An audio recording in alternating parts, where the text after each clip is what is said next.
helping people discover their values and align with those values, and then create a life of action that's rooted in those values so they can show up more authentically to whatever they're doing. And that doesn't necessarily mean like quitting your job and joining the circus all the time, right? A lot of times it might just mean being really intentional with what matters to you and designing your actions to align with those key pieces that might be missing.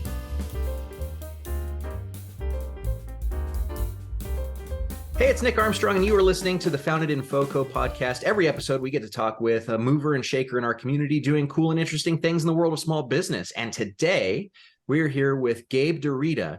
And Gabe, I so want to hear about your business. I think it's a fascinating area of work, and I can't wait to hear what you have to say. Thanks, Nick. I appreciate you bringing me on, and really excited for the talk we have coming up in March as well. So tell us about your business. Yeah, so I'm a purpose alignment coach and leadership development facilitator, and I work kind of in two parallel tracks with that. The first is helping individuals and leaders kind of align with more of what matters in their lives and kind of improve their sense of meaning and purpose in their life. And a lot of that work is rooted in kind of helping people discover their values and align with those values, and then create a life of action that's rooted in those values so they can show up more authentically to whatever they're doing. And that doesn't necessarily mean like quitting your job and joining the circus all the time, right? A lot of times it might just mean being really intentional with what matters to you and designing your actions to align with those key pieces that might be missing. And I always wanted to be a trapeze artist myself. So yeah, I get a lot of that. I get a lot of people who are like, well, should I just like maybe focus on improv and juggling? And I'm like, you don't have to do that to be more authentic. But sometimes it does end up being a pretty big life shift, which is kind of what happened to me and how I got into it, which we can talk about in a moment. But the other side of the work is really kind of facilitation and leadership development trainings. So focused skill building workshops for teams. And some of them are even in retreat format too, for individuals who just want to do this work outside of a business context. And those tools all focus on the framework of authentic relating, which is a bit of what I'm going to bring into our session for the Founded in FoCo week in March. So you just touched on something I think is really important, the idea of interacting as a team in an authentic way, which, if you think about not reflecting your authentic self, your true values, your core talents, whatever else it is, your passions, your areas of interest, and you bring that dynamic into a team where everybody else is doing the same thing, that has a compounding effect on the quality of the work, right? It's especially important in these hybrid environments where like a lot of the teams that I serve have never even met each other in person. And maybe from here on out, they might see each other once or twice a year at a quarterly offsite. Like this is a permanent hybrid context. And in that environment, you don't have the benefit of, just bumping into somebody or having lunch with them or going out for coffee or something like that quite as much. And to create that connection beyond just the face on the screen, it's important for people to feel like they have space to bring more of themselves to their work and how they show up. And so that's kind of what you need to maybe build a little bit more intentionally now to create that engagement, to create that team cohesion. Whereas before it might have happened more organically, I think now you're seeing business leaders needing to be really intentional about creating those spaces for connection and just a little bit of personal understanding between colleagues, especially in a hybrid environment. On another episode, we talked with AC with Boardless, who talked about bringing and integrating play into the environment. And play is often something that is, a collaborative thing. There's games you go back and forth or competitions or whatever else. What you're describing is something like creating a water cooler-like environment interaction for the team that would be completely remote. And the value of that, we tried with tools like Slack and Zoom. We're here right now. You're traveling. You're not in Fort Collins right now, but we're still able to connect and collaborate. What are the 5-minute implementable, like right now today? What can I do to help my team build that sense of connection if they don't already have it? Yeah, that's a great question. And I do think that there is a little bit more than just a kind of virtual water cooler happening here. A lot of these games that I facilitate are meant to build kind of core emotional intelligence training and give people not just the skills not just an understanding of one another, but the skills to deepen those connections outside of these structured calls. But some really fun ways to get people engaged. One of my favorite really simple exercises for leaders that are running remote kind of teams is to do this thing I call constellations of concern, or anybody else, where you basically ask folks, hey, who has this shared experience? So I might say, hey, I'm a dog owner. Anybody else? And folks can kind of like turn on their video in response to that question and watch everybody kind of pop up onto the screen. Or like, I'm really excited for the new consulting firm we just hired to bring some new kind of fresh perspectives into the organization. Anybody else? And you kind of have people kind of turn on their video settings and they just populate into these groups of people that leaders can not only see, okay, there's some personal stuff in common, but then also what are some shared concerns or anxieties in the group that might be a little bit more difficult to name. But when you feel that sense of camaraderie and shared concern, it can be just a really kind of like quick hack for leaders to get a visibility into the concerns of their team. And so that's one I facilitate a lot. That could be framed either as a fun game, like a playful way to connect and understand each other, or a way to get a temperature check and pulse with the team to find out what's going on that people might not be saying, or maybe the data isn't visible because it's all just in private conversations and performance reviews. So I really like to run stuff like that on in a Zoom environment to give people a chance to see one another and connect on common issues. But the way that these tools work when they're really embedded inside an organization is it gives folks a lot more than just that virtual water cooler, because these skills, these practices really help deepen connection in any type of human relationship. So these can apply to personal relationships, they can apply to business context. They're not just things that are kind of appropriate for the workplace only. I like that it's such a low ask for somebody, like just turn on your videos for 5 seconds and then you can shut it right back off. And often we present on Zoom in a way that is very filtered. We're very like cognizant of what we look like, and some people turn off their self view because they focus right on like, oh man, does my hair look good? Does my yeah, that's why I shaved my head. I don't have to worry about that anymore. So this really removes a lot of that hidden context and just asking the question and getting folks engaged. I love that.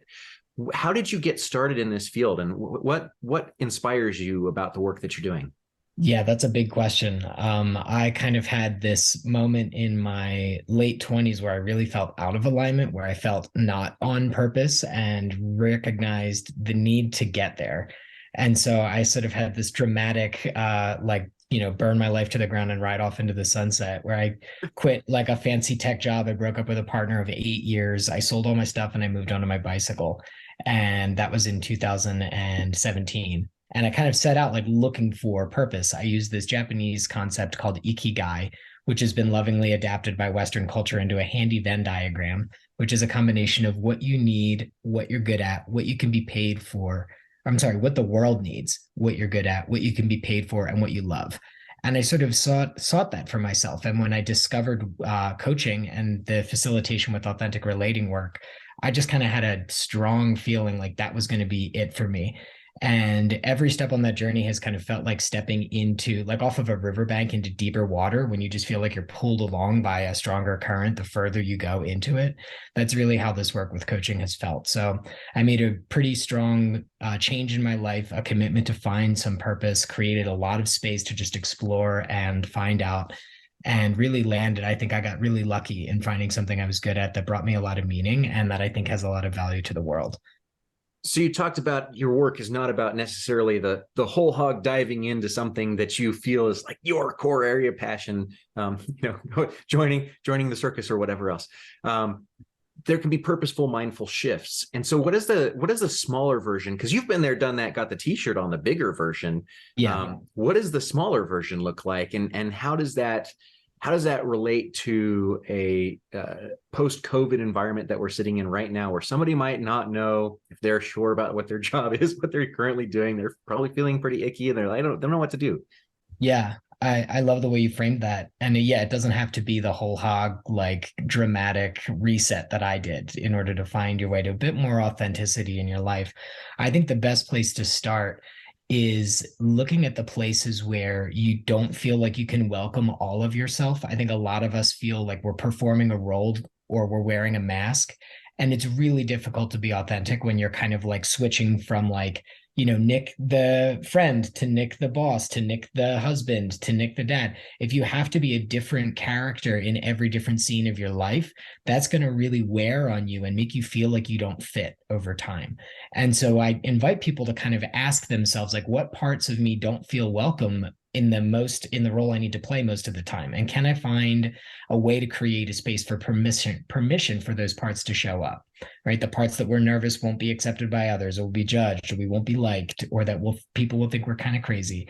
Like, you don't have to bring all the weirdness out at once, but look at ways that you're holding your true self back and get curious about just, yeah, that space of permission or softening into those unwelcomed parts of yourself. Because when you do that work and when you integrate that shadow, you really find a lot more psychological safety, a lot more authenticity, a lot more realness just kind of coming through. And that tends to kind of create different outcomes for you. People might be bringing different stuff to you. They might ask you questions they didn't before. They might be curious about you in new ways. They might tap you for different projects, right? Because they didn't know that was something that was important to you. And so just getting curious with yourself about where you're kind of holding back something that's really true inside is where I always invite people to start that project. Can I ask about equity in terms of how working parents or folks who are, and you might not work specifically with solopreneurs, but leaders who are, they have a family, they have, other commitments outside of their work. Maybe they're part of a board, or they're, working two jobs or other things like that. How do they make a more purposeful shift and make time for themselves in that way? Because what you're describing is something that I think a lot of working parents identify with. I have my role as a parent. I have my role as an employee or as a leader in my organization, or I have my role as as part of my church or my area of faith, or my anything that I'm interested in, my hobbies, my social sphere. And in each area, I have a different hat that I have to wear, and that comes out with a different personality. So how do you make a purposeful shift when every area of your life is like compacted in terms of time, or in terms of your ability to invest energy into it? How do you do that? Yeah, I think you named it right there at the end, that there's time management and then there's energy management, right? That we need to be able to keep some of the best energy that we have for the things that matter most to us. And if it's been unexamined and it's just kind of forced on you by the structure that you're in your life, you might feel a lot of misalignment. And so you need to kind of go back and ask yourself, like, am I prioritizing the things that matter to me most? And I don't really believe in work-life balance. I think that I have a bit of a subversive point of view on this. I think because we're the same human being in every arena of our lives. It's just a kind of a story we tell ourselves that we're not. And so if we're not able to feel like our whole selves in all of those contexts and create space to understand what our needs are and where they're not being met, we're going to be showing up with less than our best for our kids, for our communities of faith, for our roles as leaders. And it's kind of like that classic corny oxygen mask metaphor, where you really can't pour from an empty cup. And so if you are not taking personal responsibility for fulfilling your own needs and giving yourself something that you really need to feel fulfilled, you are giving less than your best, less than the total available energy of you to every commitment that you have. And so I think giving that connection between like really taking care of your foundational needs is taking care of the people that rely on you. A lot of us don't feel permission to do that. A lot of us feel like it's selfish to prioritize, like, an afternoon of mountain biking or taking a long bath, or like whatever it is that we need to kind of feel restored. But if we're not routinely doing those things, we're emptying our cup, we're building up resentment, we're showing up with less than our best. And it takes an act of real courage and intention to do that, to say, no, I need this for me, because that's going to make me better for everybody else in my life too. In your work, do you find that also building in support structures, if you're a leader in an organization, paid time off or work-life balance type initiatives? I know you said you don't believe in that, but the idea of like incorporating time for play and escapism and whatever else, and also social structures so that folks have like an accountability partner, or that the team doing all of this work together feels supported as they're each individually realigning their needs? The teams that I see most effective, like implementing this process, are the ones that really have a strong commitment from leadership and have done the work to identify their core values and understand the kind of like, this is the unique fingerprint of the organization, and this is what we want everybody here to kind of believe in and hold each other accountable for. And so you can't just have one employee who's the outlier, who's going to be like, I'm going to be the most authentic one ever, and you guys are just going to have to deal with it. It's got to be something that's normalized from the top, but then handed over to the individual contributors in the rank and file to say, this is yours to cultivate as well. Right. So we can't just as leaders be up here saying this thing all the time. We need to all hold each other accountable for consistent behavior that creates the conditions we all agree we want from our workplace. And so it's not enough to just have it on a piece of paper on the wall as the mission statement. It's not enough for like one team or one manager to really embody it. It's got to be something that everybody's excited to participate in together, because that's how community is created. That's how culture is created. Human beings have been doing this since we were, living in caves. It's like, what are the shared values of this space? And how do we all create like a web of accountability that's held in common for espousing and acting on those values consistently? So I don't think it's just like your PTO policy, or it's like, the quarterly kind of offsite or the fun employee appreciation day. It's not enough to just have it exist in those moments. If it's then not like, it doesn't show up anywhere else in the organization, your employees are going to know that like your values are false, right? So if they don't see it in consistent action, and if they don't feel the safety to take some risks or to stand up for the things that they really care about inside the organization, it's not going to sink into the level that it needs to truly transform the culture of that business.